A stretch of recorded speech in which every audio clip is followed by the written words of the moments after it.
এবং বাংলাদেশের রাজনীতিতে বিএনপির ভূমিকা, বাংলাদেশের রাজনীতি এই সব বিষয় নিয়ে কথা বলার জন্য আমাদের সাথে রয়েছেন বিএনপির স্থায়ী কমিটির সদস্য জনাব গয়েশ্বরচন্দ্র রায়। জনাব গয়েশ্বরচন্দ্র রায়, আপনাকে অনেক ধন্যবাদ। আপনি আমাদের সাথে যুক্ত হয়েছেন, আমাদেরকে সময় দিয়েছেন, সেজন্য আমাদের শুভেচ্ছা ও কৃতজ্ঞতা জানবেন।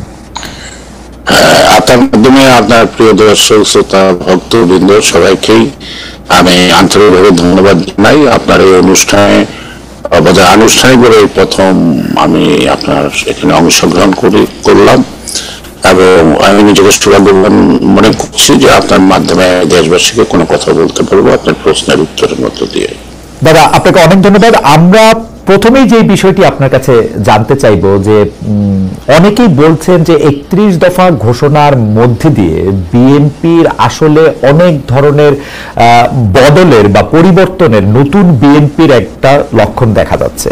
তার আগে বেগম খালেদা জিয়ার জায়গা থেকে 19 দফা দেওয়া, আপনারা একটা পরিবর্তনের কথা ভাবছেন, একটা পরিবর্তন আনতে চাচ্ছেন, সেটা আপনারা জোরে সোরে বলছেন অনেক কিছুর কথা। আমি আপনার কাছে সরলভাবে জানতে চাই, আজকে অনেকগুলি বিষয় নিয়ে আলোচনা করবো, কিন্তু আমি আপনার কাছে সরলভাবে জানতে চাই, আমি যদি একদম পয়েন্ট ধরি, 2006 সালের বিএনপির সঙ্গে 2025 সালের বিএনপির তফাৎটা কি, আসলে মূল পার্থক্য কোথায়?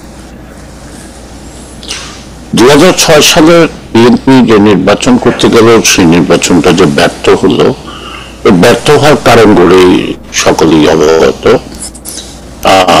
কেউ এটাকে এক একজন এক একভাবে ব্যাখ্যা করতে পারে। আমার কাছে মনে হয়েছিল যে 2007 সালের যে নির্বাচনটা হলো না, এবং আওয়ামী লীগ নির্বাচনে অংশগ্রহণ করলো, সব জায়গায় তারা নমিনেশন পেপার সাবমিট করলো, কিন্তু প্রত্যাহারের দিন সব জায়গা থেকে তুলে নিল, ফলে দেখা গেল যে নির্বাচনটা আর হতে পারেনি। এবং তারপরে জরুরি আইন ঘোষণা এবং 111 নামে যে খ্যাত একটা কাহিনী ঘটলো, আমার গোড়ার থেকে মনে হয়েছিল সেটা একটা বীর রাজনীতিকরণের কোন প্রক্রিয়া, সুষ্ঠু অবাধ নির্বাচন, জনগণের ভোটাধিকার, এটা মনে হয়েছিল আমার কাছে গৌণ। যদিও আমি তখন সরকারও ছিলাম না, আমি বিএনপির সর্বশেষ যুগ্ম মহাসচিব ছিলাম, তো এটা আমার কাছে ধরা পড়লো তাই। এবং তখন তো আপনারা দেখতে পেলেন যে আওয়ামী লীগের নেত্রী দেশে থেকে গেল, এয়ারপোর্টে বলে গেল, মানে জরুরি সরকারের সকল কিছু বৈধ করবো। তখন তারা কি অবৈধ কাজ করছে তাও জানি না, কেনই বা তিনি বৈধ দিবেন এ কথা বললেন তাও জানি না। পরবর্তী পর্যায়ে দেখলাম যে প্রতিদিনই সাংবাদিকরা আপনার ইয়েতে অপেক্ষা করে, কোথায়, এয়ারপোর্টে অপেক্ষা করে খালেদা জিয়া যাচ্ছেন। তো হঠাৎ করে আমার একটা কিউরিওসিটি জাগলো, তো আমার তো জানা উচিত। তাই আমি আমার নেত্রীকে টেলিফোন করলাম, ধরলাম, কথা বলার মধ্য দিয়ে আমি ওনাকে একটা কথা বললাম যে আপনি কোন মুখে দেওয়া থেকে যাবেন, কেন যাবেন, আপনার রাজনীতিতে যেমন অবদান আছে, সেই অবদানের পরিপ্রেক্ষিতে জনগণ আপনাকে যথেষ্ট দিচ্ছে। তো এই মুহূর্তে আমি কোনো মতেই মনে করি না আপনার দেশ ত্যাগ করা উচিত। আপনি ঘুরে দাঁড়ান, তাতে যদি আপনার জীবন যাক, অথবা জিয়াউর রহমানের মতো আরেকটা স্মৃতি শুধু বাংলাদেশে হবে। উনি আমার কথাগুলো মনোযোগ দিয়ে শুনছিলেন। সর্বশেষ আমি বললাম একটা কথা ওনাকে, যে ম্যাডাম মনে কিছু করবেন না, আপনার তো মা। আজকে আমরা তো ওনার সঙ্গে তিনি বলি তারেক রহমান পরে এখন তো গ্রেপ্তার হয়েছে, আপনি ছোট ছেলে কুকুরকে নিয়ে চিন্তা আছে, একটু সত্য। তো আপনার মনে মনে একটা দ্বিধা কাজ করতেছে। কি দ্বিধা? আমি বললাম যে এই যে নানা কুৎসা, নানা কথা, নানা রটনা, যত কিছু, আপনার তো সন্তানের মায়ের মমতার থেকে তো সন্তান বিচ্ছিন্ন হতে পারে না।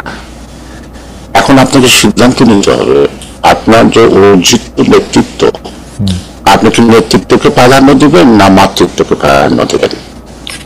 আপনি যদি মাতৃত্বকে প্রাধান্য দেন, তাহলে আপনার জীবনের সকল অর্জন বিসর্জন হবে। আর যদি আপনি আপনার নেতৃত্বকে প্রাধান্য দেন, তাহলে আপনি সবকিছু ফেরত পাবেন। এই ঘটনা একটা সময় আমি একটু জনবা আমি একটু আপনাকে আটকাই, যে কারণ আমরা এই ব্যাপারগুলি পুরোপুরি শুনতেই চাই, কিন্তু আপনি এই জায়গাটা যদি আমাদেরকে একটু ব্যাখ্যা করতেন যে আপনি মাতৃত্বকে প্রাধান্য দিলে আপনি সবকিছু হারাবেন এবং নেত্রীকে প্রাধান্য দিলে সবকিছু ফিরে পাবেন, সেখানে কি আপনি মিন করেছিলেন যে জনাব তারেক রহমানকে এখন দেশের বাইরে পাঠিয়ে দিতে হবে? না, আমি সেটা মিন করে তো সে জেলখানায়। হ্যাঁ, আচ্ছা, সে জেলখানা। মাতৃত্বকে প্রাধান্যটা আপনি কি বুঝতে চেয়েছেন এটা যদি একটু বলেন। আমি বুঝাইতে চাইছি এইটুকু যে তারেক রহমানকে গ্রেপ্তার করা হয়েছে ম্যাডামকে মানসিকভাবে চাপ সৃষ্টি করা, এবং রাত্রিবেলা বাড়ির মধ্যে ইটা মারা, সেটা মারা, ঢিল মারা, নানা কথা। এমনকি 1.5 মাস পর্যন্ত তার বাড়িতে রান্না বান্না হয়নি, চুলা জ্বলেনি। এবং আরো অন্যান্য নেতারাও তাকে নানাভাবে বুঝাইতে চেষ্টা করছে যে আপনি পেলে যান, আমরা সবাই বেঁচে যাবো, আমরা আবার আপনাকে নিয়ে আসবো। এই ধরনের মানে চক্রান্তকারী তো নানা চক্রান্তের নানা রকমের নাটক করে, কিন্তু এটা আমার কাছে নাটকই মনে হইল।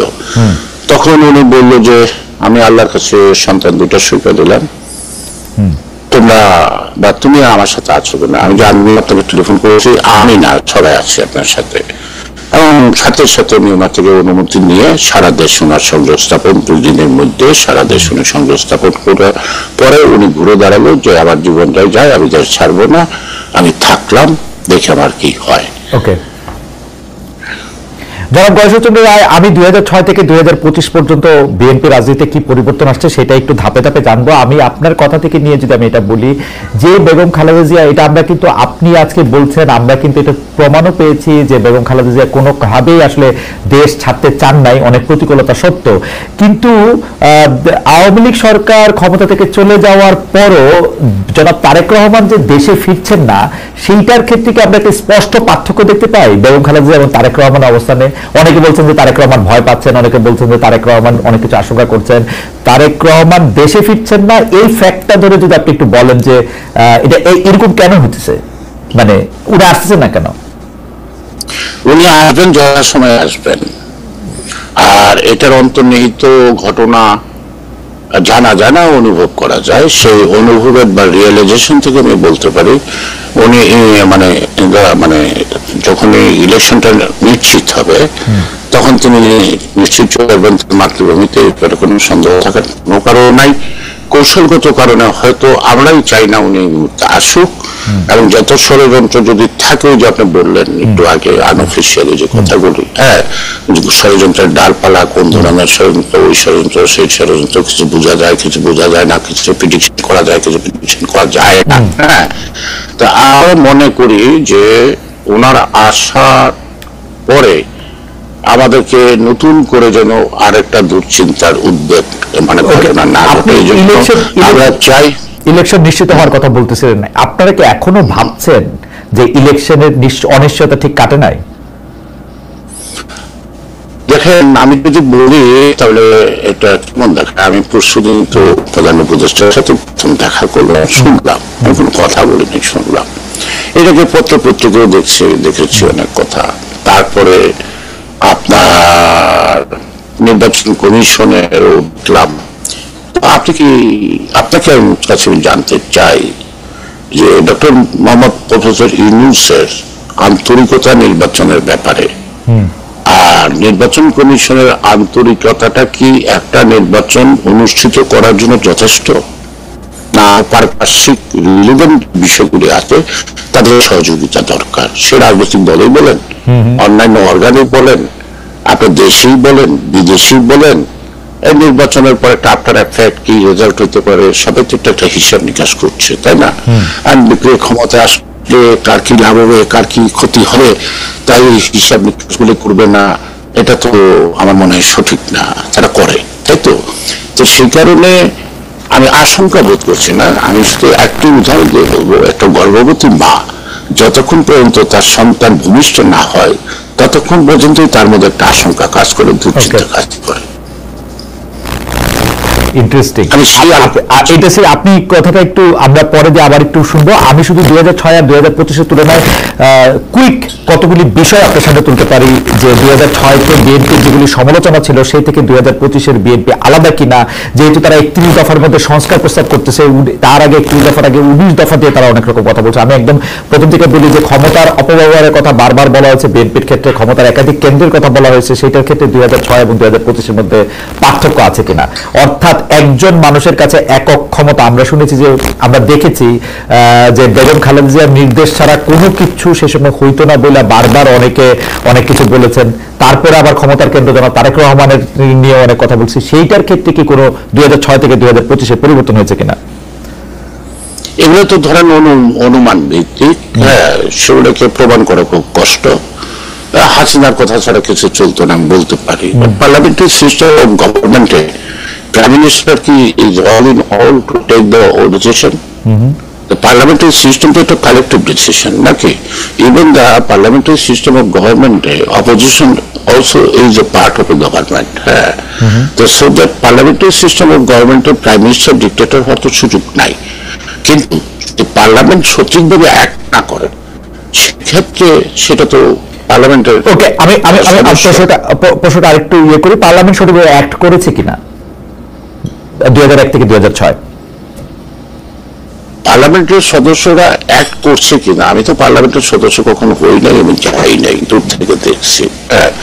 সেই ক্ষেত্রে মনে হয় যে বিরোধী দলেরও একটা অ্যাক্ট আছে, বিরোধী দলের কিন্তু ভুল ত্রুটি ধরিয়ে দেওয়ার একটা ই থাকে। কিন্তু আপনি খেয়াল করবেন একটু কথা শেষ করি, এই যাবত যত পার্লামেন্ট দেখছেন আপনি, কোন পার্লামেন্টে দাঁড়িয়ে কখনো দেশের জনগণ অথবা আইন শৃঙ্খলা পরিস্থিতি অথবা দেশের উন্নয়ন অথবা কোনো দুর্নীতি এইসব ব্যাপারে আপনি কি কখনো বিতর্ক দেখছেন? না পার্সোনাল গালাগালি, অ্যাটাক, অর্থাৎ চরিত্র হনন, যেটা জনগণ মানে কি মানে বুঝতে পারে না যে এটা কি পার্লামেন্ট সদস্য না আমি যে রিক্সা চালাইতেছি আমি কি আমার মতো কিনা সে। সুতরাং আমরা তো দায়িত্বটা সেভাবে পালন করতে যাই না, এখানে তো আমরা ভুলটা করি। ক্ষমতার অপব্যবহার প্রসঙ্গে বিএনপি কি 2006-এর অবস্থানে আছে নাকি একটা পরিবর্তিত অবস্থানে গেছে 2025-এ এসে ক্ষমতার ব্যবহার? শোনান, প্রত্যেকটা মানুষই কিন্তু পথ চলার পথে হোঁচটে মাটি ছিটে, তাই না? আমি ধরে নেন জিয়াউর রহমানের প্রথম রিফর্ম হলো 19 দফা, ঠিক আছে, এবং 19 দফার যে সম্পূর্ণ কার্যকর হয়েছে তাও নয়, এখনো 19 দফার অপরাজয়তা কিন্তু বিলীন হয়ে যায়নি। এটার ধারাবাহিকতার থেকে কিছু নতুন পর্যবেক্ষণে কিছু আসলো ও মিশন 2030, ঠিক আছে, সেখানে কিছু নতুন কিছু জিনিস আসলো এবং এটার আলোকেই আবার দেখা গেল যে আমরা যখনই সকল দলকে ঐক্যমতের ভিত্তিতে ফ্যাসিবাদের বিরুদ্ধে আন্দোলন বা শেখ হাসিনার বিরুদ্ধে আন্দোলন যাই বলি, আমাদের 33 দফা, আমাদের 27 দফা, পরবর্তী পর্যায়ে যুগপৎ আন্দোলনের যত শরিক দল আছে তারা আবার এটাকে রিভাইজ করে করলো 31 দফা। 31 দফা করার পরে on behalf the whole alliance, এটা হচ্ছে ওয়ান কাইন্ড অফ অ্যালায়েন্স যুগপৎ হইল। তখন তারেক রহমান 22 সালে তিনি এটা উপস্থাপন করলেন। শুধু এটা তো একজনের দাবি না, সকলের দাবিকে। ঠিক আছে, মানে আমি একজনের দাবির কথা বলতেছি না, আমি আসলে শুধু বিএনপির কথাই জানতে চাইতেছিলাম আপনার কাছে জনাব গণস্বতন্ত্র রায়। আমি তাহলে একটু আগাই, তার মানে ক্ষমতা প্রসঙ্গে আপনি যেভাবে ব্যাখ্যা করলেন সেটা হচ্ছে ক্ষমতা আসলে একক কোনো প্রক্রিয়া না বা এটা, কিন্তু আবার দুর্নীতি প্রসঙ্গে যদি আসি, যে দুর্নীতির ক্ষেত্রে বিএনপির যে অবস্থান 2001 থেকে 2006 অর্থাৎ ক্ষমতা থাকার মধ্যে ছিল, তার সেটা পরিবর্তন হয়ে 2025-এ কোনো বদল হয়েছে কিনা আপনি যদি বলেন, যে মানে অবস্থান। এখন প্রশ্নটা হলো যে আপনি 31 দফা নিশ্চয়ই পড়ছেন। জি পড়ছি। আর 31 দফার মধ্যে আপনি যে সকল উপসর্গগুলি একটা জাতিকে ধ্বংস করে, সেই উপসর্গগুলি নিরসনের ক্ষেত্রে প্রত্যেকটা ক্ষেত্রে কি স্টেপ হবে সেটা ব্যাখ্যা দেওয়া আছে। দুর্নীতির প্রশ্নে ব্যাখ্যা দেওয়া আছে, শিক্ষার প্রশ্নে ব্যাখ্যা দেওয়া আছে, স্বাস্থ্য ক্ষেত্রে ব্যাখ্যা দেওয়া আছে, উন্নয়নের ক্ষেত্রে ব্যাখ্যা দেওয়া আছে, জবাবদিহিতার ক্ষেত্রে ব্যাখ্যা দেওয়া আছে, প্রাইম মিনিস্টার প্রেসিডেন্টের মধ্যে ভারসাম্যের কথা বলা আছে, তারপর এটা অনেক রকমের কিন্তু আছে, যদি আমি পুরাটা পড়ি, আপনি পড়ছেন তো দেখবেন যে এই 31 দফাকে আমি 5 বছরে পারবো না, কিন্তু আমি ধাপে ধাপে এগুলোই লক্ষ্যে। না ঠিক আছে, আমি আপনার ইন্টেনশন বুঝতে পারছি যে আপনি 31 দফা ধাপে ধাপে করবেন, কিন্তু আমার যেটা জানার, আমি যখন 31 দফা পড়ি আমি দেখি যে যে কাজগুলি থেকে সংস্কার বা উত্তরণ চাওয়া হইতেছে সেই কাজগুলির বেশিরভাগ বিএনপি যখন ক্ষমতায় ছিল তারা নিজেরাই করেছে। এখন বিএনপি যে কাজগুলি করেছে এর জন্য তারা জাতির কাছে কোনোভাবে সরি বলবে কিনা, বা সরি বলে যে আমরা তাদের পরিবর্তন করবো সেটা বলবে কিনা, বিএনপির জন্য সাফার করছে জাতি, এটা করবে কিনা। এখন প্রশ্নটা হলো যে বিএনপির জন্য যতক্ষণ সাফার করছে, বিএনপি তার রিয়েলাইজেশনের থেকে কিন্তু এই রিফর্ম আনছে। সেখানে আমি যদি ধরেন আমি আমার কর্মের জন্য যদি অনুতপ্ত হই, আপনি আমাকে সরি না বলাইলেও চলে, ঠিক আছে। আমাদের রিয়েলাইজেশনের থেকে আমরা দেশটাকে একটা সঠিক পথে আনার জন্যই তো আমরা সবাই মিলে বসে এটা ঠিক করছি। সেইটা এটা কোনো একক ব্যাপার না। উদ্যোগটা হয়তো যিনি নেতৃত্ব দিচ্ছেন তার একটা অংশের উদ্যোগটা নিচ্ছেন, এই সংস্কার প্রস্তাবগুলি নিয়েই সকলের সাথে দফায় দফায় দফায় দফায় আলাপ করতে করতে ডান বাম যে যেখানে আছে সবার সাথে আলাপ হচ্ছে। সে আলাপ করার মধ্য দিয়ে এখন এখান থেকে আপনাকে বুঝে নিতে হবে, আপনি আমাকে সরি কেন বলাচ্ছেন? আপনি কি জামাতে এখনো সরি বলাতে পারছেন? জামাতে দাদা আমরা আলোচনাটা যদি মানে আপনাদের মধ্যে রাখি তাহলে আমাদের জন্য একটু সুবিধা হয়, মানে জামাত আওয়ামী লীগ তাদের দায় তাদের কাছে। আমি আপনাদের কাছে ব্যাপারটা, যেহেতু আপনারা আসলে 31 দফার মতো এরকম একটা দফা দিচ্ছেন, আপনাদের জায়গাটা পরিষ্কার কিনা সেটাও আমাদের একটু বোঝার দরকার আছে। আচ্ছা আমি একটু আগাই, কারণ 2006 আর 2025 একটু ইতিহাস আশ্রয় হয়ে যেতেছে। আমি বর্তমানে ফিরে আসি যে জনাব গয়েশ্বরচন্দ্র রায়, আপনাদের মতো যাদের বাংলা বা সংস্কৃত নাম, তারা যারা বিএনপি রাজনীতি করেন তাদের আলাদা করে কি ভারত বিরোধিতা দিল্লি বিরোধিতা প্রমাণ দিতে হয়? এই জন্যই আমাদের দর্শকরা যেমন বলছেন যে আপনারা সংখ্যালঘু নির্যাতনের পক্ষে সেরকম ভাবে দাঁড়াতে পারেন না, অন্যদের তুলনায় বেশি করে ভারতের বিরুদ্ধে, মোদির বিরুদ্ধে, দিল্লির বিরুদ্ধে বেশি বেশি বক্তব্য দিতে হয়। আবার আপনারা ভারতের হয়ে ষড়যন্ত্র করছেন বা ভারতের কোনো একটা পক্ষের সোজা কথা দাদা আপনার অনুমতি নিয়ে বলতেছি, আপনাকে বলা হয় যে আপনি ভারতের যে রিসার্চ এন্ড অ্যানালিসিস উইং যেটাকে র বলে সেটার এজেন্ট বলা হইতেছে। এইটা নিয়ে আপনি আসলে রাজনৈতিকভাবে এটা কেমনে ডিল করেন? এখন আমি রাজনীতি করি, আমার নামে আগে সিরিয়াস, আমি হিন্দু, আপনি বলতেই পারেন, কিন্তু ইতিহাসে নবাব সিরাজউদ্দৌলার পাশে ইতিহাসে বেঈমান শব্দটা সে মির্জাফরের বেলায়, মোহনলালের বেলায় কিন্তু আসছে না, তাই না? আর একটা জিনিস হলো যে আমি এই দেশের মাটিতে জয়েন করছি, আমি the son of this soil. এই দেশের প্রতি আমার দরদ থাকবে না, ভালোবাসা থাকবে না, অন্য দেশের প্রতি থাকবে। আমি হিন্দু না হয়ে মুসলমান হইলে আমারই একমাত্র বাংলাদেশের প্রতি দরদ থাকবে, এমন কোন ব্যাকরণ কি রাজনৈতিক ইতিহাসটা আছে নাকি? আছে? এটাকে বলছি রেজাউল করে মাওলানা ফজলুল হক। হ্যাঁ, আপনারা তো জানেন ওনারা কার কথা চলে কি, এই কথা বলছিলেন। তখন আমি ওনাকে উত্তরে বলছিলাম যে আপনার মতো হুজুর থাকতে আমার কি কোনো মূল্য আছে? কোনো মূল্য নাই। আমার কাছে তো ভারতের কথা হয় না, আমার সাথে কোনো রয়্যাল লোকের সাথে দেখা হয় না। আমাকে তো ভারতীয় হাই কমিশনার আমার এই 63 বছর রাজনৈতিক জীবনে, 48 বছর বিএনপির রাজনীতিতে আমি মন্ত্রীও ছিলাম, ওই ভারতে কখনো আমাকে দাওয়াতও করেনি, তাদের কোনো অনুষ্ঠানে তো আমাকে দাওয়াত করে না। How could you approve? কেন আমাকে? হ্যাঁ, আমি জাতীয়তাবাদী রাজনীতি করি, স্পষ্ট কথা বলি, এবং এই স্পষ্ট কথা বলাটা আমি মনে করি আমার কোনো অপরাধ না। কে কিভাবে নেবেন সেটা তার ব্যাপার।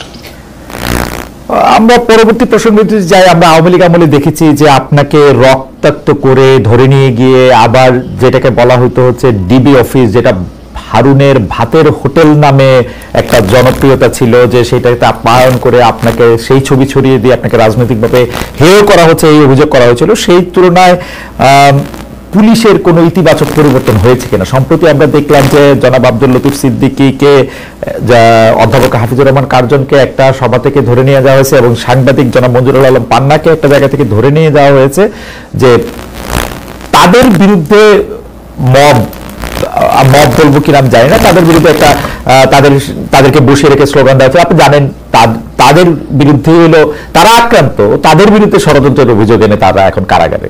এবং এইটাকে আপনি আসলে কিভাবে দেখেন? মানে এটা ঠিক আছে? একটা যে ওই যে হারুনের ভাতের হোটেল বোধহয় আবার ঘটনার পরে এটা শুরু হলো, তাই না? তো হারুন ভাতের হোটেলের আয়োজন করতে পারছে, ছবি তুলতে পারছে। আমি কিন্তু ওই টেবিলে খাইনি, কারণ আমি অভ্যস্ত না। আমি বাইরের খাওয়া খাই না, কোনো হোটেলেও খাই না, কোনো বিয়ে শাদিতেও খাই না। আমি একদম সাদা মাটা খাওয়া খাই, আমার বাসাতেই খাই। হ্যাঁ, যাই হোক, তারা সেই নাটকটা করছে। আপনারাই অবজার্ভ করবেন যে যে কোনো যাই থাকে কাশ্মীরিতে থাকে পুলিশের, তাদেরকে আটা রুটি যাই হোক একটা কিছু খাওয়াইতে হয়। আপনি কি ইতিপূর্বে কখনো শুনছেন যে এরকম সোনারগাঁ থেকে হোটেলে না এদেরকে খাওয়ানো হয়? তা আবার দেখেন, আমি তো এর আগেও দিকে ছিলাম অনেকবার, আমাদের অন্যান্য অনেক বৃন্দ ছিল বা এই যে আজকে বৈষ্ণব বিরোধী ছাত্র তো ছিল, যে গায়ে অত্যাচার করছে, এটা তাদের সাথে ইতিহাসে শুনছি। তো এই যে আয়োজনটা সোনারগাঁর হোটেলের, এটা বোঝার জন্য আমাদের দেশের মানুষের সবার তো পিএইচডি করার দরকার নেই, সাধারণ মানুষও বোঝে যে কেন এটা করা হয়েছিল। সেটা এটা ব্যাখ্যা দিতে আমি রাজি না, তাই না? না, আপনি এখনকার সময়টা যদি আপনি বলেন, এখনকার সময়টা আপনি কি মনে করেন যে যাদের বিরুদ্ধে স্লোগান দেওয়া হলো, বসায় রাখা বলালো, তারা বড় ষড়যন্ত্র করতেছে না এখন, সেজন্য তাদেরকে ধরে নিয়ে যেতে হবে, জামিন দেওয়া? এখন প্রশ্নটা হলো কিচ্ছু নেন। আব্দুল লতিফ সিদ্দিকী যারা যারা গ্রেপ্তার হয়েছে, আওয়ামী লীগ করেন, আওয়ামী লীগ করতেন, এখনো আওয়ামী লীগই করেন, এখনো বক্তব্য দিয়ে তাই করেন। কিন্তু মাঝখানে আপনি ভালো করে জানেন বর্তমান সরকার আওয়ামী লীগের কার্যক্রম স্থগিত ঘোষণা করছে, নিষিদ্ধ ঘোষণা করছে। নিষিদ্ধ ঘোষণার মধ্যে আপনি যে রূপেই যান না কেন, আমি যে রূপে যাই, আমি তো বিএনপি গয়েশ্বর রায়, তাই না?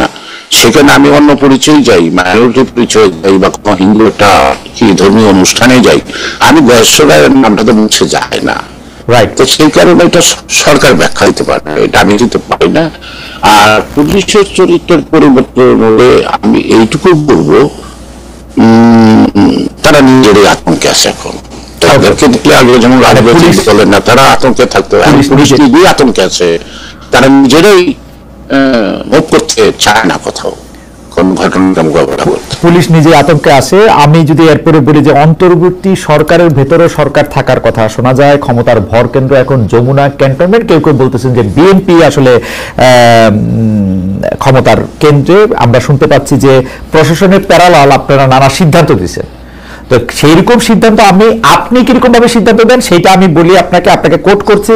আপনি বলছেন মাঠে, মানে গত এপ্রিলে আপনার একটা বক্তব্য এরকম যে আমি কোট করছি, মাঠে মেলার বিষয়ে ইউএনও কি বুঝে অনুমতি দিয়েছেন, কি বুঝে বাতিল করেছেন সেটা তার ব্যাপার, কাফনের কাপড় পরে হলেও এখানে আমরা মেলা করব।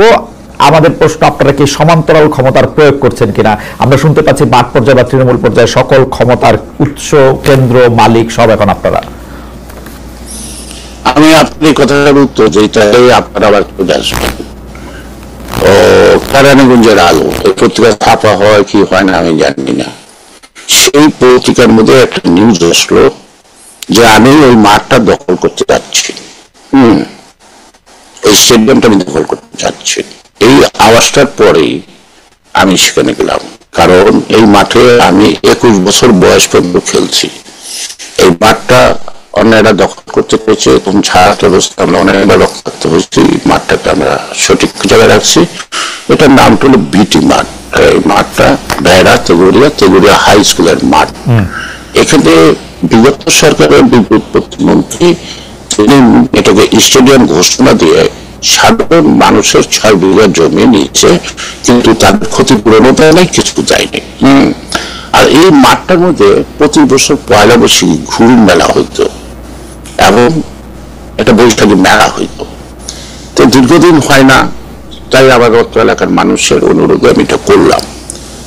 এখন সেই কারণেই আমি সেদিন বলছি যে এটা অনুমতি দেওয়ার কি না দেওয়ার কি, এটা একটা মেলা। আমি মাঠ দখল করতে আসছি, আপনারা সবাই আছেন, সেনাবাহিনীর লোক আছেন, র্যাব আছেন, পুলিশ আছেন, সবাই আছেন। দেখেন মাঠ দখল হয় কি করে, এটা কেন মাঠটা দখল করবো? আমার ইন্টারেস্টটা কি মাঠটা দখল করা? আর এই মাঠটা তো দখলে আমরা রাখছি, মাঠটা ওনারা আত্মসাৎ করতে চেয়েছিল। চারিদিকে বড় বড় নামি দামি হিন্দুরা ছিল, তারা একটা দান করে গেছে, তারা এই দেশে নাই। তাই যারা ভূমিদস্যু তারা এটা দখল করতে চেয়েছিল। কিন্তু আমার যখন 12 বছর বয়স তখন থেকে মাঠ নিয়ে মারামারি। আমি যখন ভর্তি হলাম তারপরে সকল কাগজপত্র ক্লিয়ার করে স্কুলের নামে মাঠটা দিয়ে দেওয়া হলো। তো এই যে প্রথম যে কেরানীগঞ্জের যে আলো, কেরানীগঞ্জের যে আলো যে নিউজটা করলো, আমি মাঠ দখল করতে গেছি, এই কারণেই আমি তখন বললাম যে মেলা হবে, রাইট, মেলা হবে। পরবর্তী পর্যায়ে ডিসি সাহেব জিনিসটা বুঝতে পারলেন, বুঝতে পারা মেলা আমি করার ব্যাপারে আমি শুধু দাদা আমি শুধু পার্সপেক্টিভে ফেলানোর জন্য আমি বলতে চাই যে ধরেন এখনকার অবস্থা এরকম না, আওয়ামী লীগ সরকার ক্ষমতায় আসে, আপনার এই যৌক্তিক দাবির ক্ষেত্রে কি ডিসি সাহেব ব্যাপারটা বুঝতে পারতেন, বা ইউনো সাহেব এটা বলার পরে কি আপনি এটা বলতে পারতেন কোনটা যে আমি মেলা করবই, আপনি যা বলেন তা বলেন? তাইলে বলি 16 ডিসেম্বরে একটা বিজয় মিছিল আমি গেলাম। আমি এই বিজয় মিছিলটা আপনার 16 বছর আগে থেকে প্রথম কেরানীগঞ্জে চালু করলাম। 7 থেকে 8 মাইল লম্বা বিজয় মিছিলটা হয় 16 ডিসেম্বর।